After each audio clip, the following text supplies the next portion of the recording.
Hello friends. आज का हमारा टॉपिक है नेत्र श्राव, जो एक संधिगत रोग है। यानी अगर आपको नेत्र श्राव आता है या श्राव आता है या फिर ये नेत्र नाड़ी के नाम से भी आ सकता है, तो आपको सबसे पहले लिखना है अधिष्ठान। ये एक संधिगत रोग है। फिर इसमें दोष लिखने हैं। सबसे पहले तो दोष हम इसके टाइप्स के अकॉर्डिंग लिखेंगे, तो हमें पता होना चाहिए इसके टाइप्स कितने हैं। आचार्य सुश्रुत बोलते हैं कि जो नेत्र श्राव है वो 4 प्रकार का होता है। कौन सा? पहला पूय श्राव,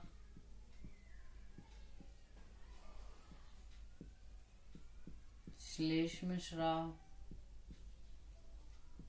रक्त श्राव और पित्त श्राव। ठीक है, ये 4 वो बोलते हैं। इसमें अब दोष हमने पढ़ने हैं। जो पूय श्राव है उसमें वो बोलते हैं कि सन्निपातज होता है।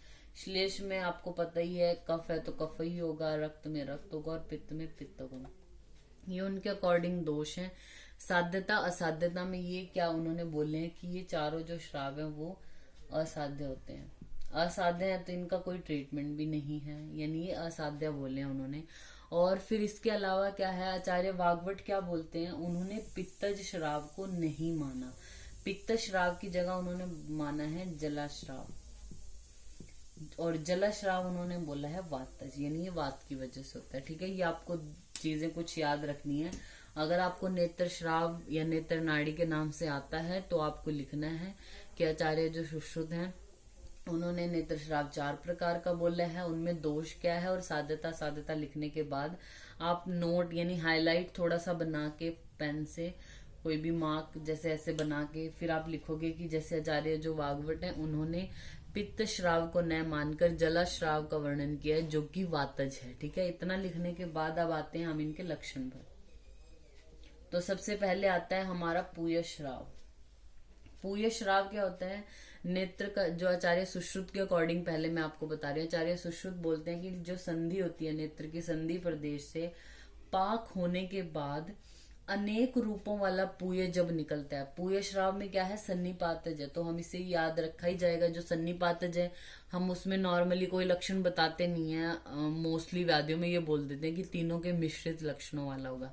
यानी इसमें क्या है, अनेक रूपों वाला पूय निकलेगा। अनेक रूपों वाला पूय श्रवित होता है, उसको हम बोलते हैं पूय श्राव।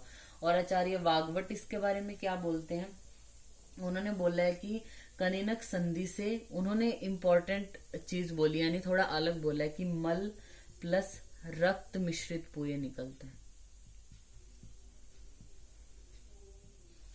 का श्राव बार बार होता है और त्वचा और मांस में पाक हो जाता है। ये आपको इम्पोर्टेंट याद रखना है। पूय लस का आचार्य सुश्रुत के अकॉर्डिंग याद रहेगा कि सन्निपातज है, तो नेत्र की जो संधि है उसमें पाक होने के बाद अनेक रूपों वाला पूय श्रवित होता है, तो पूय श्राव। आचार्य वाग्भट ने मल और रक्त मिश्रित पूय निकलने के बारे में बोला और इससे त्वचा और मांस का पाक होता है। फिर आता है दूसरा श्लेष्म श्राव। इसके बारे में बोला है जो श्राव, जो कफ के मेनली लक्षण होते हैं वो सारे आएंगे। जो श्राव श्वेत हो, सांद्र हो, पिच्छिल हो, पीड़ा रही, तो उसको श्लेष्म श्राव बोलते हैं। आचार्य वाग्भट भी सेम यही बोलते हैं। फिर जो आचार्य सुश्रुत, उन्होंने रक्त श्राव के लिए क्या बोला है कि जो रक्त की विकृति से और रक्त युक्त हो और उष्णता सहित हो। उन्होंने क्या बोला है, रक्त वाले में उष्णता सहित है। हमें पता है रक्त की विकृति से हो रहा है, रक्त युक्त है यानी रक्त आएगा और उष्णता सहित है, अधिक मात्रा में है, मात्रा ज्यादा है इसकी, और न अति सांद्र, ज्यादा गाढ़ा नहीं है। उस श्राव को हम क्या बोलते हैं? रक्त श्राव बोलते हैं। आचार्य वाग्भट ने इसमें मेन फीचर क्या बोला है अलग, उन्होंने ताम्र वर्ण का बोला है इसको। ठीक है, आचार्य जो सुश्रुत है उन्होंने तो बोला है रक्त की विकृति से और रक्त युक्त। आचार्य वाग्भट इसमें मेन जो अलग फीचर बोलते हैं, बाकी सेम वही है, मात्रा में कैसा होगा, न अति सांद्र है, वो यही बोलते हैं सब कुछ, लेकिन बोलते हैं ताम्र वर्ण का श्राव होगा। फिर उसके बाद आता है पित्त श्राव। जो आचार्य सुश्रुत ने बोला है पित्त श्राव, उसमें वो बोलते हैं पीत वर्ण की आभा युक्त। जो श्राव होगा वो कैसा होगा? पीत वर्ण की आभा युक्त है, नील वर्ण का है, उष्ण है और जल के समान पतला श्राव जो कनिनक संधि के मध्य से होता है। ये इंपॉर्टेंट इन्होंने बोला है। बाकियों में कोई ऐसे संधि एग्जैक्ट नहीं बोली है, तो कनिनक संधि है सब में अब तक कि कनिनक संधि से हो रहा है। इन्होंने बोला है कनिनक संधि के मध्य से।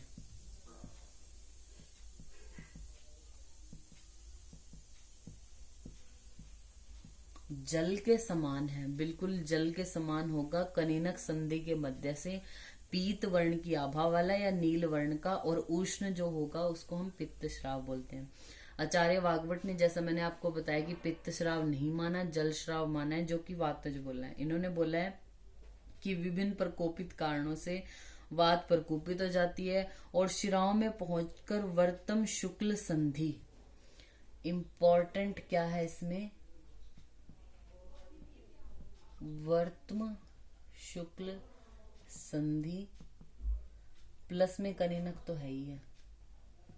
कनिनक में तो ये सारे ही रोग कनिनक संधि में हो रहे हैं अब तक जो हमने पढ़े हैं। यानी इससे पहले हम पुयलस पढ़ चुके हैं, उपनाहा पढ़ चुके हैं, अब हम श्राव पढ़ रहे हैं। तो ये सारे जो है वो उन्होंने कनिनक संधि में ही बताए हैं। तो जल श्राव को आचार्य वाग्भट बोलते हैं कि वर्तम शुक्ल संधि में, और कनिनक संधि में जल के समान अश्रुओं का जब श्राव होता है और इसमें नेत्र में राग, पीड़ा और शोथ होती है, इसको हम बोलते हैं जलाश्राव। फिर आती है इसकी ट्रीटमेंट। ट्रीटमेंट में क्या है, हमने पढ़ा है जैसे कि आचार्य सुश्रुत और वाग्भट दोनों ने इसको साध्य बताया, तो कोई ट्रीटमेंट नहीं है इनके अकॉर्डिंग।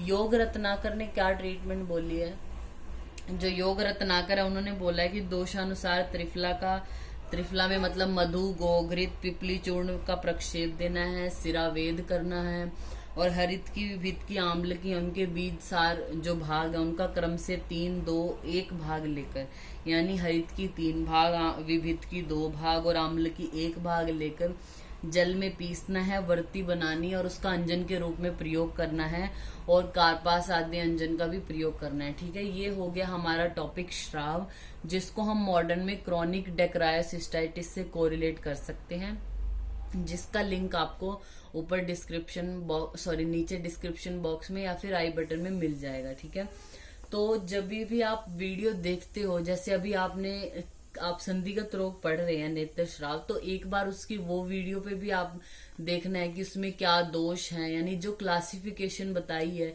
कि किस तरीके से उनकी दोष, साध्यता और ट्रीटमेंट को याद रखना है। आप जितनी बार उसको देखोगे उतना ही दिमाग में बैठेगा, और उसके बाद इनकी ये जो है लक्षण वाली है, तो आपको अच्छे से पढ़ना ही है। ठीक है, इसको मॉडर्न में हम क्रॉनिक डेक्रायोसिस्टाइटिस से कोरिलेट करते हैं। आपको अगर ये 15 मार्क्स के लिए आ जाता है तो आप अच्छा लिख सकते हो इसको, टाइप्स बता के, फिर इनके अलग अलग सबके लक्षण बता के, और क्या आचार्य वाग्भट ने डिफरेंट बोला है। फिर ट्रीटमेंट इन दोनों के अकॉर्डिंग नहीं है क्योंकि यह साध्य व्याधि है। योग रत्नाकर ने जो ट्रीटमेंट बोला है वो लिख सकते हो। फिर नीचे आप एक्सप्लेन कर सकते हो क्रॉनिक डेक्रायोसिस्टाइटिस। Thank you.